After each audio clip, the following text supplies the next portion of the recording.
बिहार विधानसभा चुनाव 2025 का ऐलान आखिरकार हो ही गया। ये ऐलान होते ही बिहार का सियासी पारा चढ़ चुका है। बिहार विधानसभा चुनाव की सुगबुगाहट शुरू होते ही आरजेडी और कांग्रेस के बीच सीटों के बंटवारे को लेकर जो खींचातानी चल रही है, वो महागठबंधन में बड़ी फूट का कारण बन सकता है। आपको बता दें कि कांग्रेस बिहार में 75 सीटों पर अपनी तैयारी कर रही है और आरजेडी की ओर से कांग्रेस को करीब 54 सीटें ऑफर की गई है। कांग्रेस की ओर से 75 सीटों पर तैयारी की बात कहना और आरजेडी का सिर्फ 54 सीटें ऑफर करना दोनों में दरार का काम कर सकती है। आरजेडी का मुख्य ध्यान अपनी कोर वोट बैंक वाली सीटों पर रहेगा। वो कांग्रेस को सिर्फ वही सीटें देना चाहेगी जहां उनकी जीत की संभावना कम हो या जहां उनके पास मजबूत उम्मीदवार न हो। आपको बता दें कि इस बार बिहार में 2 चरणों में चुनाव होने जा रहे हैं। पहली वोटिंग 6 नवंबर को होगी और दूसरी फेज की वोटिंग 11 नवंबर को होगी।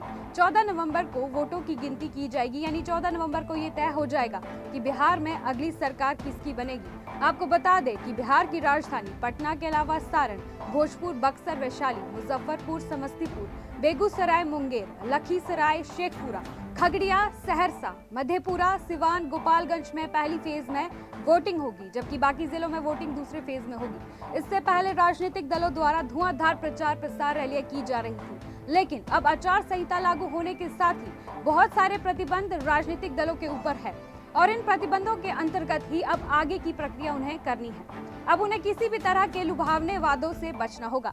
ये देखते हुए कि सीटों के बंटवारे को लेकर आरजेडी और कांग्रेस के बीच बड़ा अंतर है। क्या आपको लगता है कि ये तनाव 2025 के विधानसभा चुनाव से पहले बिहार के महागठबंधन में बड़ी फूट का कारण बन सकता है और इसका सीधा फायदा एनडीए को मिलेगा? हमें अपनी राय कमेंट बॉक्स में बताएं। बिहार विधानसभा चुनाव 2025 का ऐलान आखिरकार हो ही गया।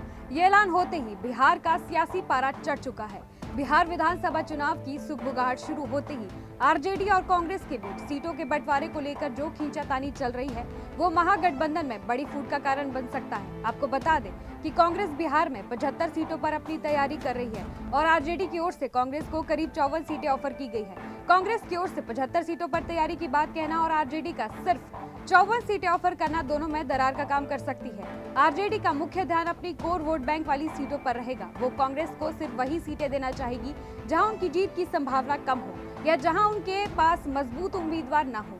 आपको बता दें कि इस बार बिहार में 2 चरणों में चुनाव होने जा रहे हैं। पहली वोटिंग 6 नवंबर को होगी और दूसरी फेज की वोटिंग 11 नवंबर को होगी।